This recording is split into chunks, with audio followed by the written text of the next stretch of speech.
राजस्थान से जुड़ी प्रगति की हर बात। सुजस आवाज राजस्थान, हमेशा आपके साथ।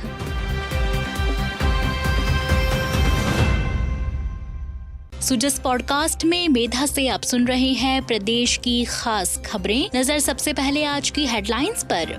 मुख्यमंत्री भजनलाल शर्मा ने मातृ दिवस के पावन अवसर पर दी शुभकामनाएं। मां और माटी को नमन अभियान के अंतर्गत माताओं के सम्मान में मातृभूमि की सेवा के संकल्प का किया आह्वान।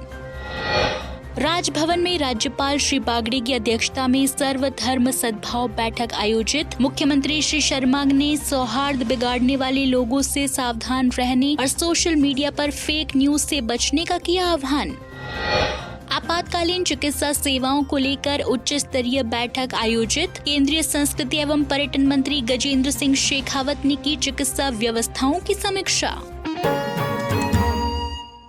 और अब खबरें विस्तार से।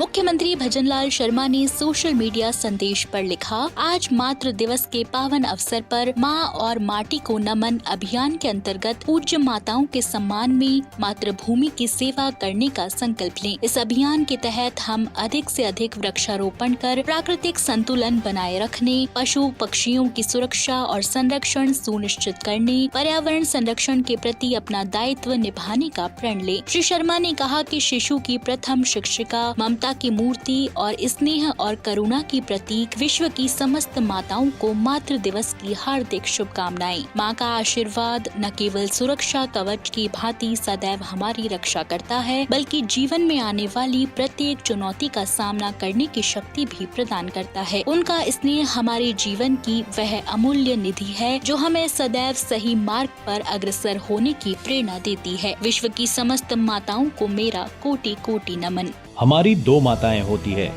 एक जो हमें जन्म देती है, दूसरी जो हमें आशीष देती है। एक अपनी माँ और दूसरी अपनी धरती माँ। इस मातृ दिवस पे अपन अपनी माताओं के लिए कुछ ना कुछ तो गिफ्ट देंगे ही, लेकिन मैं चाहता हूँ कि अपनी जो सर्वोपरि माता है, भारत माता, उनके लिए भी कुछ ना कुछ कंट्रीब्यूशन होना चाहिए। पृथ्वी भी तो हमारी माता है, उसकी सेवा करना भी हमारा धर्म है। किसी तरीके से हम भारत माँ का कर्ज भी कभी नहीं चुका पाएंगे।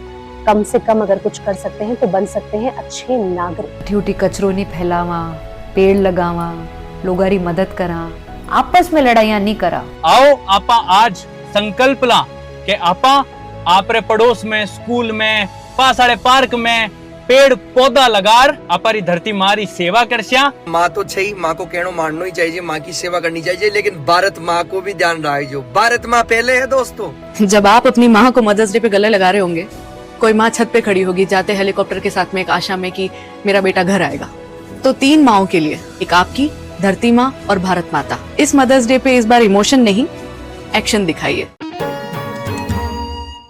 केंद्रीय संस्कृति और पर्यटन मंत्री गजेंद्र सिंह शेखावत ने वर्तमान राष्ट्रीय सुरक्षा की परिस्थितियों को दृष्टिगत रखते हुए जोधपुर जिले के कलेक्ट्रेट परिसर स्थित अटल सेवा केंद्र में जिले के प्रमुख चिकित्सा संस्थाओं के वरिष्ठ अधिकारियों के साथ आपातकालीन चिकित्सा सेवाओं को लेकर एक उच्च स्तरीय बैठक की अध्यक्षता की। बैठक में military hospital, doctor SN medical college, AIIMS, railway hospital सहित प्रमुख संस्थानों के प्रतिनिधियों ने भाग लिया। बैठक का प्रमुख उद्देश्य आपातकालीन परिस्थितियों में सिंक्रोनाइज्ड रिस्पांस और अत्याधुनिक चिकित्सा संसाधनों की तत्पर उपलब्धता सुनिश्चित करना था। केंद्रीय मंत्री ने निर्देश दिए कि जिले के सभी प्रमुख अस्पतालों में एक नोडल अधिकारी नियुक्त किया जाए जो संकट की स्थिति में समन्वय का कार्य करेंगे। साथ ही जिला प्रशासन से भी प्रत्येक अस्पताल के लिए एक वरिष्ठ अधिकारी को नियुक्त करने के निर्देश दिए ताकि प्रशासनिक और चिकित्सकीय समन्वय में कोई बाधा न आए। उन्होंने बैठक में विस्तार से मेडिकल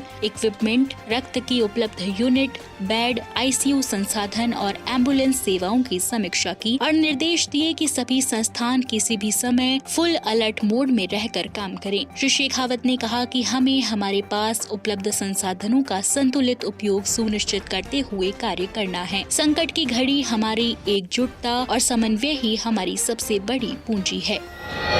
उप मुख्यमंत्री और महिला एवं बाल विकास मंत्री दिया कुमारी की अध्यक्षता में सचिवालय स्थित उनके कक्ष में महिला एवं बाल विकास विभाग, निदेशालय समेकित बाल विकास सेवाएं और महिला अधिकारिता निदेशालय की समीक्षा बैठक आयोजित की गई। उप मुख्यमंत्री दिया कुमारी ने समीक्षा बैठक में अधिकारियों को IM शक्ति के तहत स्वयं सहायता समूह की महिलाओं को रोजगार के अधिकतम अवसर उपलब्ध करवाने के निर्देश दिए। उप मुख्यमंत्री ने उड़ान योजना में सैनिटरी नैपकिन की वितरण व्यवस्था के मैकेनिज्म को पारदर्शिता सुनिश्चित करने के निर्देश दिए। उन्होंने सामूहिक विवाह की सूचना 7 दिन पहले विभाग के पोर्टल पर अपलोड करने के भी निर्देश दिए। दिया कुमारी ने वर्क फ्रॉम होम योजना की चर्चा करते हुए चैटबॉट विकसित करने के भी निर्देश दिए। उन्होंने अमृता हाट को बड़े स्तर पर आयोजित करने और इनमें महिलाओं की सहभागिता बढ़ाने के लिए अधिकारियों को निर्देशित किया। उप मुख्यमंत्री ने किराए के भवनों में संचालित आंगनबाड़ी केंद्रों को शीघ्रता से विद्यालयों में शिफ्ट करने के निर्देश दिए। साथ ही पोषाहार वितरण में होने वाली शिकायतों का पारदर्शिता से निस्तारण करने के लिए भी निर्देशित किया।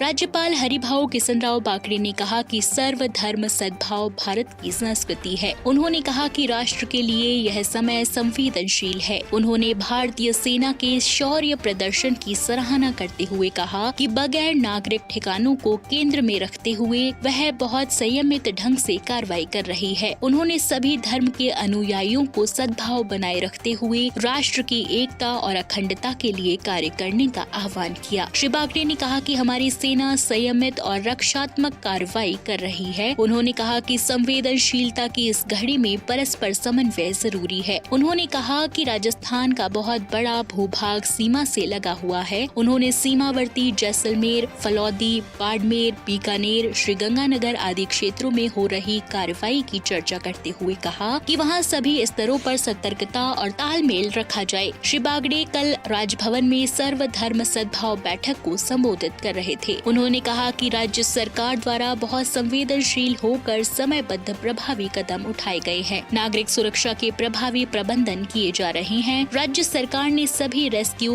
बंदोबस्त किए हैं। उन्होंने सर्वधर्म सद्भाव के साथ विकास की भारतीय नीति को सर्वोपरि रखते हुए राष्ट्र प्रथम की सोच से कार्य करने का आह्वान किया। मुख्यमंत्री ने कहा कि सरकार इस समय हर क्षेत्र में सक्रिय होकर काम कर रही है। उन्होंने सौहार्द बिगाड़ने वाले लोगों से सावधान रहने, सोशल मीडिया पर फेक न्यूज प्रसारित होने की घटनाओं को ध्यान में रखकर कार्रवाई करने पर जोर दिया। उन्होंने कहा कि राष्ट्रीय सद्भाव और मेलजोल की कमी नहीं आए, इस पर ध्यान देने की जरूरत है।